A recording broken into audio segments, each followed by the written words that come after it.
अरे भाग्यवान, मेरे जूते कहाँ रखे हैं? मुझे बाहर जाने में देर हो रही है। तभी मालती कमरे में आती है। ये रहे आपकी जूते, मैं इन्हें साफ करने के लिए ले गई थी। अरे वाह, तुम कितनी समझदार हो। मेरे बिना कुछ कहे ही सारे काम कर देती हो। तभी मालती झिझकते हुए रमेश से कहती है, सुनिए जी, आपसे एक बात कहूँ, बुरा तो नहीं मानेंगे ना? अरे नहीं नहीं, बेफिक्र होकर कहो। शादी से पहले मैं अपने मायके में नौकरी करती थी। मैं चाहती हूँ कि अब मैं फिर से नौकरी करना शुरू कर दूँ। वैसे भी सारा दिन घर में बोर हो जाती हूँ। देखो मालती, तुम्हारे नौकरी करने से मुझे कोई एतराज नहीं है, लेकिन तुम्हें एक बात बता दूं, हमारे खानदान में आज तक कभी किसी औरत ने नौकरी नहीं की। फिर भी एक बार तुम माँ से पूछ कर देखो, अगर वो तुम्हें नौकरी करने की इजाजत दे देती है तो अच्छी बात है। रमेश वहाँ से चला जाता है। फिर उसी शाम मालती अपनी सास के पैर दबा रही होती है।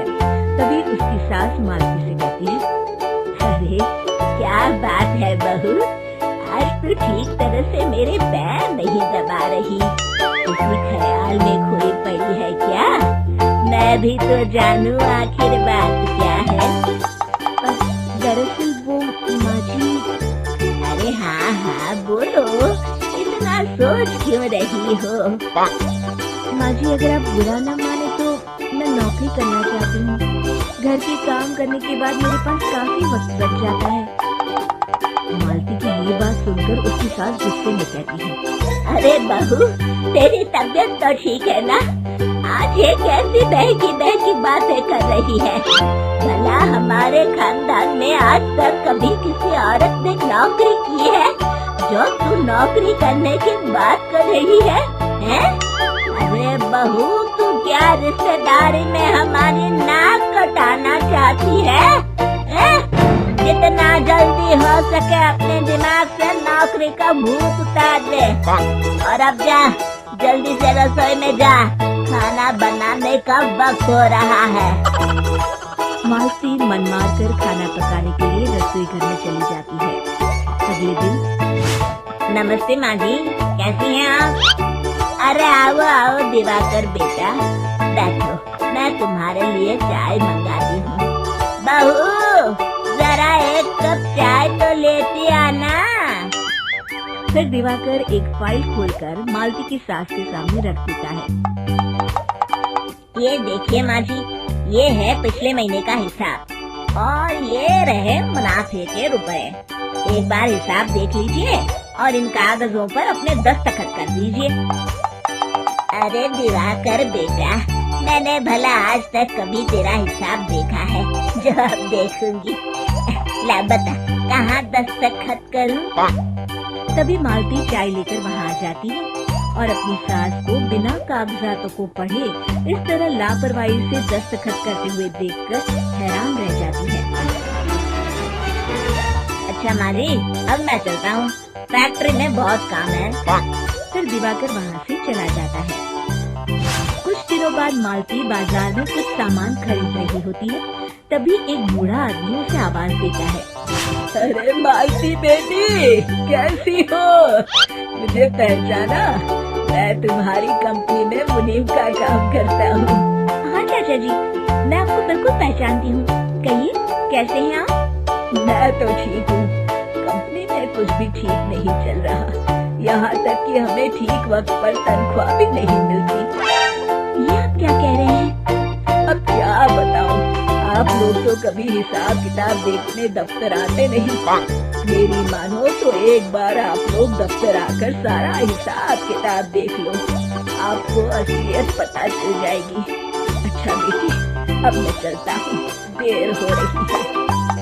फिर वो बूढ़ा वहाँ से चला जाता है। वहीं दूसरी तरफ मालती घर पहुँचकर अपनी सास को सारी बात बताती है। तभी वहाँ रमेश भी आ जाता है, लेकिन मालती की सास मालती की किसी भी बात पर विश्वास नहीं करती।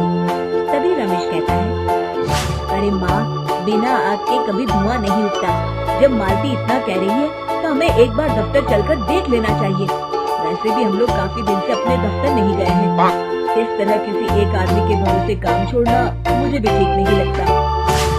अगले दिन वे सभी अपने दफ्तर पहुँचते हैं और सीधे दिवाकर के कैबिन में जाते हैं। अचानक सबको एक साथ देखकर दिवाकर चौंक जाता है। अरे माँ जी, आप सब लोग अचानक यहाँ कैसे आ गए?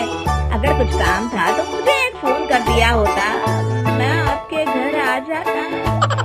तभी मालती की सास कहती है, अरे दिवाकर बेटा, आज मैं हिसाब देखने दफ्तर आई हूँ।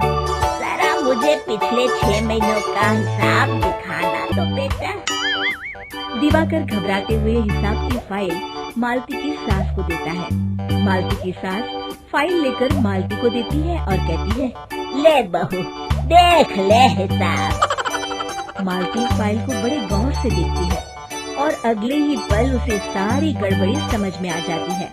वो अपनी सास से कहती है, माँ जी, मुनीम चाचा बिल्कुल सही कह रहे थे। हमारी कंपनी में पिछले 6 महीनों में जितना मुनाफा हुआ है, हमें उसका आधा पैसा भी नहीं मिला। क्यों समझ लीजिए कि 1 रुपये में सिर्फ चवन्नी ही हमारे हाथों में आई है। मालती की बातें सुनकर मालती की सास गुस्से से दिवाकर को पूछती है, क्यों दिवाकर, मेरी बहू जो कह रही है वो सच है? दिवाकर समझ जाता है आज उसका भांडा फूट चुका है।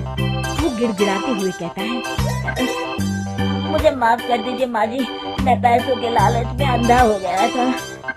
अरे वाह दिवाकर, तू तो एक नंबर का चोर निकला।